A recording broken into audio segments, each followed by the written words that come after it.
Fala, meus amigos, estamos começando aqui o segundo vídeo de hoje, tá? E hoje, nesse segundo vídeo agora, a gente vai falar sobre a decisão do Tribunal de Haia, tá? Então, o Tribunal de Haia bateu o martelo, Israel agora é oficialmente um Estado criminoso. Já era, né? Já está sofrendo sanções aí, não no sentido direto, né? Mas sanções ali de discursos e reprimendas e muita gente reclamando de tudo que está acontecendo lá, matança de criança, matança de toda a população palestina, e repórteres e médicos destruindo hospitais, assim. Então é um crime de guerra atrás do outro, todo dia. Estão lá bombardeando também os territórios ocupados ali, ou melhor, né, aqueles refúgios, né, que naquela região de Rafah ali, quer dizer, eles mandaram os palestinos evacuarem ali a faixa de Gaza e se enfurnar naquela fronteira com o Egito ali, e lá eles continuaram bombardeando os palestinos. Quer dizer, já tem fotos aí, inclusive, e vídeos de palestinos sendo torturados nas prisões israelenses. Quer dizer, né, um negócio assim inacreditável. E o Tribunal de Haia agora bateu o martelo. Israel é oficialmente um Estado criminoso. Vamos falar um pouquinho sobre isso, tá? Antes, deixo para vocês aqui mais uma vez a dica do meu novo livro de poemas, está aqui do outro lado de cá. Quem quiser entrar em contato aí, furar o bloqueio criminoso que eu sigo vivendo aqui, a gente conversa sobre o livro, e quando o romance ficar pronto lá na editora, eu, troco essa informação com vocês aqui e a gente tenta conversar a respeito. Beleza? Vale lembrar agora ainda, antes da gente ler aqui a notícia, vale lembrar o seguinte, que quando o Lula começou a acusar o Netanyahu de genocídio, alguns desses bolsominions idiotas que estão lá no Congresso foram, tentar articular o impeachment dele, né? Coisa que, enfim... Mas essa é a direita brasileira, né? E ao mesmo tempo esses bolsominions aí também que são, enfim, a parte... digamos, né? Essa obra escancarada que eu tenho ponderado aqui, quer dizer, na mesma medida que eles são estúpidos e digamos, né, eles se expõem o tempo todo essa burrice, né? Eles apresentam ali, eles causam um monte de problemas, mas ao mesmo tempo eles causam um material, eles geram, né, um material gigantesco para reflexão, né? E esse aqui é apenas mais um material, porque eles queriam pedir o impeachment do Lula, porque o Lula estava dizendo que o Netanyahu estava fazendo um genocídio na Palestina. Agora já está aí, ó, em todas as instâncias ficou provado que o Lula tem razão, e a gente tem que pegar isso para refletir o quanto que essa gente é o atraso aqui do Brasil, né? Enfim, e aí, vamos lá, né?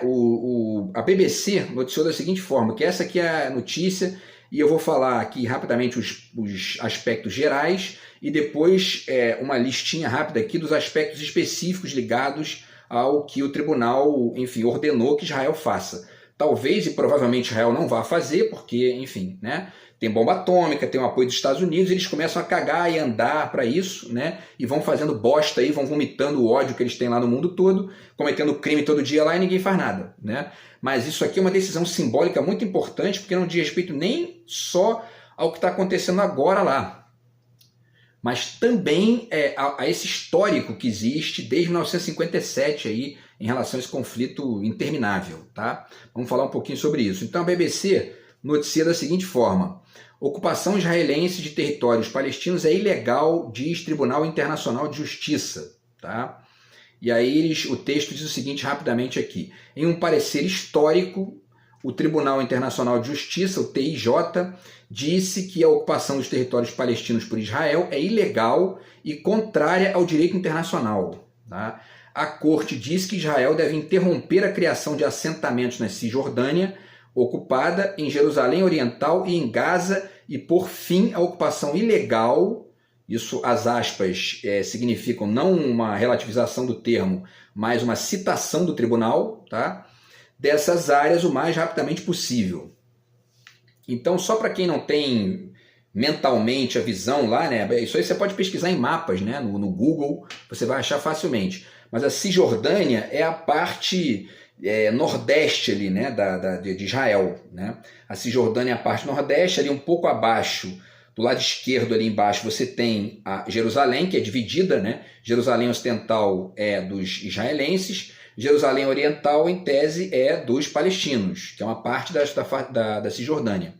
E aí, lá embaixo, né, no sudoeste, né, você tem a faixa de Gaza, tá? Então, quer dizer, esses territórios são territórios palestinos. Porém, Israel invade o tempo todo, enfim, tem os tais colonos, né, israelenses que são, enfim, né, aquelas pessoas brutalizadas pela própria burrice ali, que são violentos, etc. e tal, e aí vão lá e, enfim, expulsam os palestinos das próprias casas, enfim, né, param o carro na estrada armados e tiram os caras do carro e humilham as pessoas, quer dizer, é um negócio assim, né, é uma situação insustentável, né, e, bom, então a corte diz que Israel deve interromper a criação dos assentamentos na Cisjordânia ocupada. Por quê? Porque Israel vai fazendo isso, os tais colonos, né? Eles vão invadindo o território dos palestinos e vão criando assentamentos judeus dentro do espaço dos palestinos, né? E isso vai desrespeitando o direito internacional, vai desrespeitando todas as tentativas que foram feitas até hoje para que isso fosse, enfim, né, deslocado. Até esqueci de separar aqui um livro com o discurso do Yasser Arafat, que é um discurso importantíssimo ali para entender essa questão, tá? E, enfim, a corte então sugere que esses assentamentos sejam, enfim, terminados, né? Sejam finalizados o mais rapidamente possível, porque são ilegais a partir de ontem, certo? Continua aqui o texto da BBC. A decisão do tribunal não é juridicamente vinculativa, ou seja, Israel não é obrigado a cumpri-la. Mesmo assim, a sentença tem um peso político significativo, né? É a primeira vez que o TIJ se pronuncia sobre a legalidade da ocupação em 57 anos. Aqui também tem uma questão que diz respeito não só ao direito internacional estrito sensu, mas também à força bélica desses países que a maioria deles, né, não segue as reprimendas do tribunal, né? Se o tribunal tivesse o peso, por exemplo, da força econômica dos Estados Unidos, Israel deveria sofrer uma sanção muito maior do que aquela que Cuba sofre, por exemplo, dos Estados Unidos com o embargo econômico, né? O embargo econômico de Cuba, que é um embargo criminoso, um embargo equivocado, que só os Estados Unidos e Israel aprovam na ONU, né? Todo ano tem a votação, todo mundo vota contra, menos os Estados Unidos e Israel. E aí o embargo vai continuar impedindo o avanço de Cuba ali, enfim, né, as ampliações internas do país, a criação de novas conexões bilaterais, tanto políticas quanto de comércio, etc. e tal. Então, quer dizer, e aí só tem um parêntese aí, né? Apenas o Brasil apoiou nos últimos 4 anos antes do Lula entrar, né, com o idiota do Bolsonaro, né, que é um baba-ovo dos Estados Unidos e de Israel. Fora isso, a gente teve aí, enfim, né, todos os países votam contra. Então, quer dizer, imagina se Cuba invade um país ali, começa a matar gente, começa a matar criança. Não, isso aí, tá vendo? Os comunistas. Quem está fazendo isso é Israel, não é Cuba, né? Então, enfim, Israel deveria sofrer sanções muito piores, mas não cumpre por quê? Porque tem bomba atômica, porque tem o apoio dos Estados Unidos, e quando eles precisam, vão pedir socorro para os Estados Unidos para poder sustentar ali essa posição autoritária e, inclusive, em grande medida, essa presença de Israel ali é uma presença muito complicada, né? Porque os árabes, de maneira geral, não gostam da presença de Israel ali, porque foi uma presença que foi imposta de maneira autoritária, de maneira equivocada, e etc. e tal. Então, quer dizer, é um foco de guerra constante aquilo ali, né? Bom, e aí, para finalizar, eles dizem que é a primeira vez que o TIJ se pronuncia sobre a legalidade da ocupação em 57 anos, tá? Com sede em Haia, na Holanda, a Corte tem examinado a questão desde o início do ano passado, a pedido da Assembleia Geral da ONU. E aí o último parágrafo aqui da BBC, eles dizem: o tribunal foi especificamente solicitado a dar a sua opinião sobre as políticas e práticas de Israel em relação aos palestinianos e sobre o estatuto jurídico da ocupação, tá? Então, já tem aí um desenho bem panorâmico né, do que foi a decisão do tribunal, esse aspecto histórico, né, e ao mesmo tempo alguns elementos jurídicos específicos, tá? Agora vamos ler a notícia do Mídia Ninja, tá? Porque eles acrescentam alguns detalhes aqui. E aí depois a gente finaliza com aquela listinha que eu falei das exigências, né, que o tribunal faz. O Mídia Ninja diz o seguinte: a Corte Internacional de Justiça, a CIJ, com sede em Haia, anunciou nesta sexta-feira, dia 19, uma decisão histórica que determina que a ocupação de Israel sobre os territórios palestinos viola o direito internacional e deve terminar o mais rápido possível. A decisão da CIJ ressalta que o Estado de Israel, entre aspas, né, a citação deles, o Estado de Israel tem a obrigação de pôr fim à sua presença ilegal nos territórios palestinos ocupados o mais rápido possível, de cessar imediatamente todas as novas atividades de assentamento, de evacuar todos os colonos e de compensar pelos danos causados, ainda tem isso, né? Uma compensação econômica, ali, financeira, pelos bens, né? pelos prejuízos, né? Causados por eles ali, a partir, enfim, da recuperação dos bens das pessoas ali e tudo mais, tá? Do próprio território, né? A decisão, então, né, essa resolução surge em meio a crescentes tensões e debates internacionais sobre a questão da ocupação dos assentamentos israelenses na região. A Corte de Haia exige que o governo israelense interrompa imediatamente a expansão dos assentamentos na Cisjordânia e retire os colonos das terras anexadas. Além disso, a decisão inclui a revogação de leis que criam discriminação ou que alteram a demografia dos territórios palestinos, medidas que a CIJ considera violarem os direitos humanos e o direito internacional, porque Israel faz isso, né? Eles criam leis, as leis que eles têm criado para poder sustentar esse apartamento, né, de apartheid, né, dos palestinos, são muito semelhantes às leis que os nazistas fizeram para apartar os judeus naquele período pré-Segunda Guerra Mundial, né? Então, quer dizer, e aí isso viola o direito internacional e viola os direitos humanos também, né? Porque essas pessoas ficam, muitas vezes, sem acesso a um monte de coisa ali que os israelenses impedem.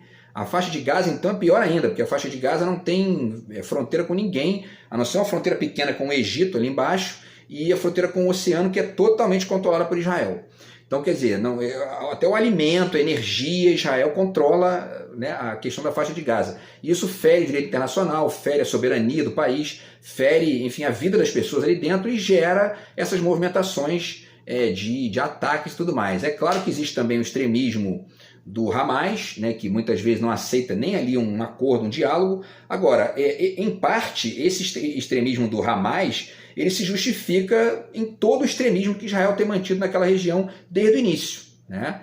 A gente pode citar aí, né, a própria questão do Yitzhak Rabin, né, que foi assassinado, enfim, o discurso do Yasser Arafat, tentativas que foram feitas, né, de minimizar isso aí, que eles impedem o tempo todo, quer dizer, né? E o próprio fato inaugural da coisa, eles chegaram lá já impondo a presença, matando um monte de gente, enfim, né, houve lá a Nakba, que agora eu não lembro o nome, mas enfim, que foi aquela evacuação dos palestinos e tudo mais, gente que está, enfim, né, alguns já morreram, a maioria já morreu, mas tem uns que estão até hoje aí e não podem voltar para a própria terra, né. E por último, eles finalizam aqui o Mídia Ninja dizendo: essa decisão representa uma significativa vitória para os palestinos, que há décadas denunciam a ocupação e a expansão de assentamentos como obstáculos à paz e à formação de um Estado palestino independente. Por outro lado, Israel sempre defendeu suas ações como medidas de segurança e históricas. Porque tem isso também, né? Israel tem bomba atômica, né? Então tudo que ele faz, a única saída para os palestinos mais radicais são esses ataques que são chamados de ataque terrorista, que é uma classificação que a gente já falou sobre isso aqui, é uma classificação muito complicada, né? Não dá para dizer que isso é ataque terrorista, porque ali é uma espécie de guerra, de guerrilha, né? Enfim, então essa posição autoritária, meio até megalomaníaca de Israel ali, né, de querer controlar o espaço do outro, né? Isso é um pouco o que eu estou vivendo aqui com esse retardado que eu estou aturando, um pouco isso, né? Não, só vai o que Israel faz com a Palestina, né, só vai a comida que a gente deixa, a energia que a gente deixa, é um pouco o que eu estou aturando aqui. Esse animalzinho muda aqui as coisas que eu compro, troca livro de homem por livro de mulher, é um retardado, entendeu?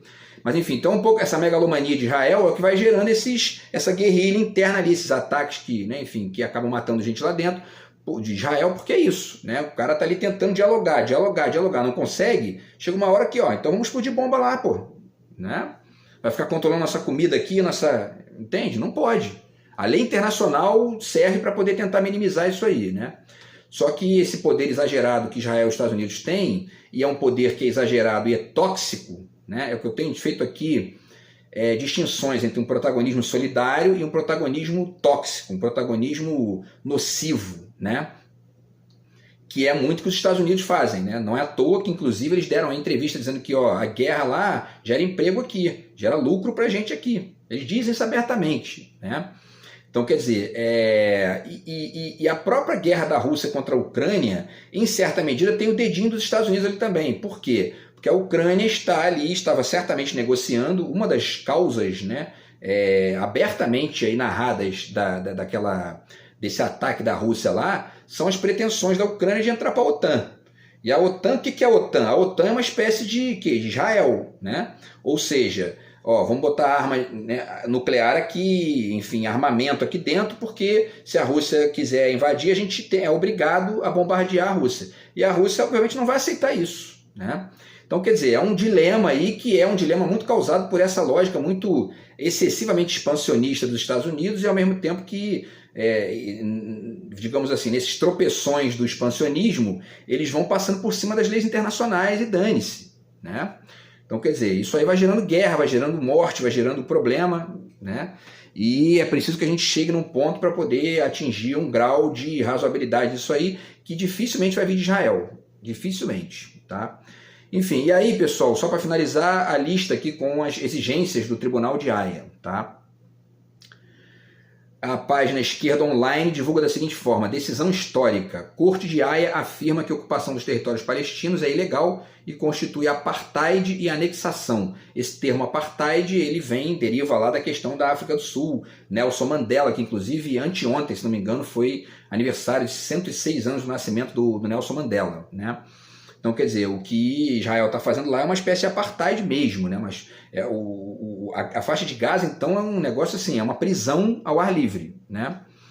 E aí o Esquerda Online diz o seguinte aqui: urgente e histórico. Após 57 anos de injustiça, Corte Internacional de Justiça declara que a ocupação dos territórios palestinos por Israel é ilegal. Suas políticas constituem apartheid e anexação e determina que Israel deve encerrar a ocupação, tá?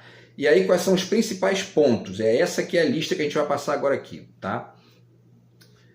Número 1. Israel tem a obrigação de acabar com a ocupação ilegal do território palestino, respeitando as fronteiras de 1967 o mais rápido possível. Podemos até fazer mais um vídeo aqui explicando que fronteiras são essas de 67, qual é esse contexto e tudo mais, tá? Eu já falei disso aqui em vídeos anteriores, quando começou, inclusive, esse conflito lá, né? Agora, a gente pode falar de novo aí, tá? Enfim, toda a presença de Israel na Palestina ocupada é considerada ilegal, segundo ponto, tá? Israel deve cessar imediatamente todas as atividades de assentamentos e evacuar todos os colonos do território palestino ocupado em 1967, é o terceiro ponto, tá? Israel deve pagar reparações a todos os palestinos que sofreram danos pela ocupação israelense, essa coisa, né, da reparação material ali e tudo mais. Não se deve prestar ajuda ou assistência a Israel para continuar a sua presença no território palestino ocupado, ou seja, qualquer país que fizer isso também é considerado ali uma espécie de coautor, né? Isso inclui os Estados Unidos, que vão cagar e andar para isso, mas enfim, né? Isso aqui é uma tentativa de ir gerando encaminhamentos mais civilizados para o mundo, né? Isso é importante, né? Se for esperar os Estados Unidos fazer isso, não vão fazer. Israel também não vai fazer, né? E aí, pessoal, por último aqui, tá? Os 3 últimos itens, né, da lista. O tribunal apela a todos os países para que façam distinção entre Israel e a sua ocupação de qualquer território palestino ocupado, certo? Quer dizer, o país, Israel, e aquela parcela que está ali, enfim, que é ilegal, que está roubando o território do outro país, que tem que ser considerado ali um crime, né? O penúltimo, a ONU e as organizações internacionais não reconhecem como legais nem a ocupação, nem anexações ou sequer alterações de Israel no território palestino ocupado. E por último, a Assembleia Geral da ONU, que deverá considerar o mecanismo e o processo para pôr fim à ocupação do território palestiniano por Israel. Então, deixa eu ver o tempo aqui, né? O pessoal do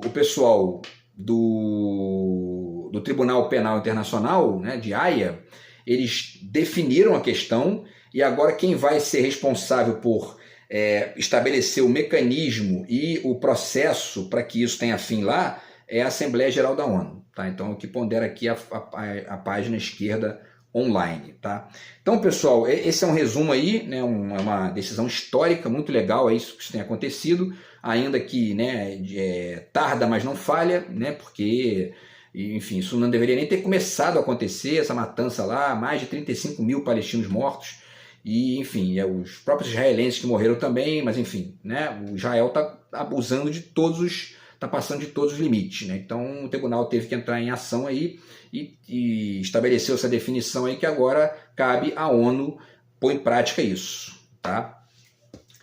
E aí, para finalizar, vou deixar alguns livros aqui para vocês para ajudar, né, a refletir isso aí. Também já passei isso aqui nos vídeos que a gente começou a falar sobre essa questão lá do conflito, mas vou finalizar o vídeo aqui com essas dicas literárias, tá, para poder você, quem quiser aí acessar. Tem muito mais coisa, né? Mas enfim, esses aqui são alguns livros importantes que você pode acessar para poder aprofundar esse assunto. Tem, obviamente, que o livro da Hannah Arendt, O Eichmann em Jerusalém, tá?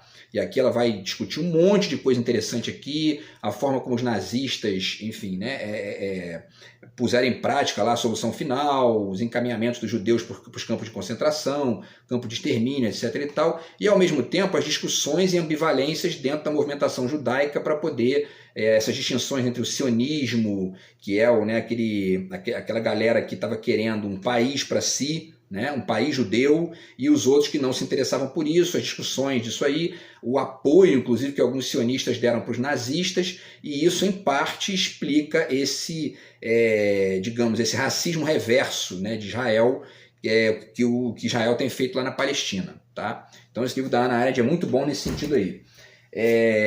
Esse livro aqui do Noam Chomsky, 11 de setembro, que não é um livro sobre nem o nazismo, nem os judeus e nem os palestinos, o conflito lá, mas ele discute aqui uma série de questões ligadas ao conceito de terrorismo, que tem a ver com direito internacional, crime contra a humanidade, etc. e tal. Então é interessante pensar isso aí, inclusive para poder, em alguma medida, entender o quanto que uma boa parte do que Israel está fazendo lá não cabe, não serve, não pode, e ao mesmo tempo também o quanto que certas respostas dos palestinos também não podem ser enquadradas meramente como terrorismo, né? E sim como evento de guerra ou guerrilha, né? No caso ali proteção do território, ou enfim, resposta à violência anterior e tudo mais. E ao mesmo tempo ele fala também aqui de crimes de terrorismo de Estado, tá? Que também é uma questão que pode ser aplicada ao que Israel está fazendo lá. Tá? Então, enfim, esse livro do Chomsky também é legal para pensar isso aí. O terceiro da lista é esse livro aqui, 11 Astros, tá? Do Mahmoud Darwish, que é um poeta palestino, que tem poemas sensacionais aqui para explicar. Eu fiz um vídeo só sobre esse livro, né, no final do ano. E, enfim, é um livro muito bacana e importante. Tem, né, as poesias são...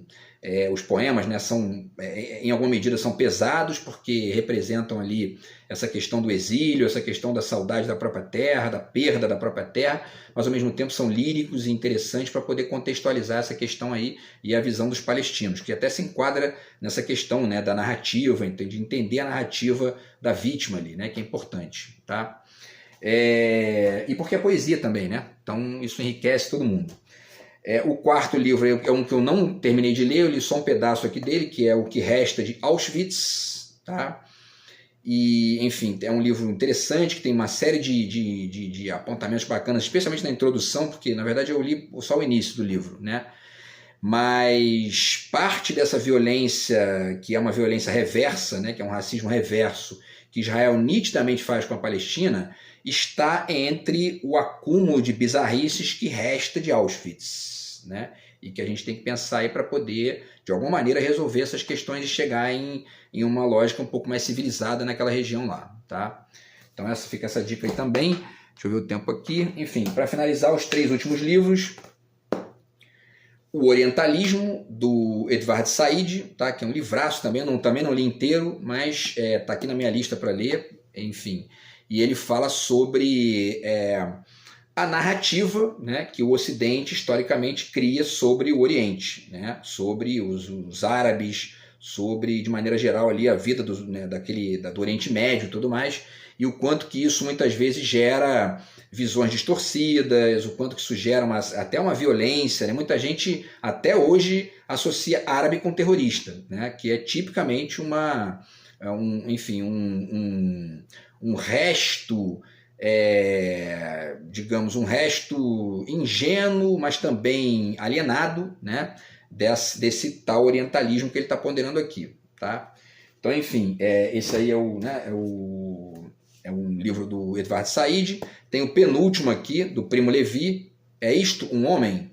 Esse livro aqui eu não li ainda também, tá? Mas ele fala sobre a experiência, né, de Auschwitz e narra, né, aquela coisa bizarra que aconteceu em Auschwitz. e ao mesmo tempo a gente pode pensar inclusive no livro do Mahmoud Darwish como uma espécie de é isto um homem de um palestino, né?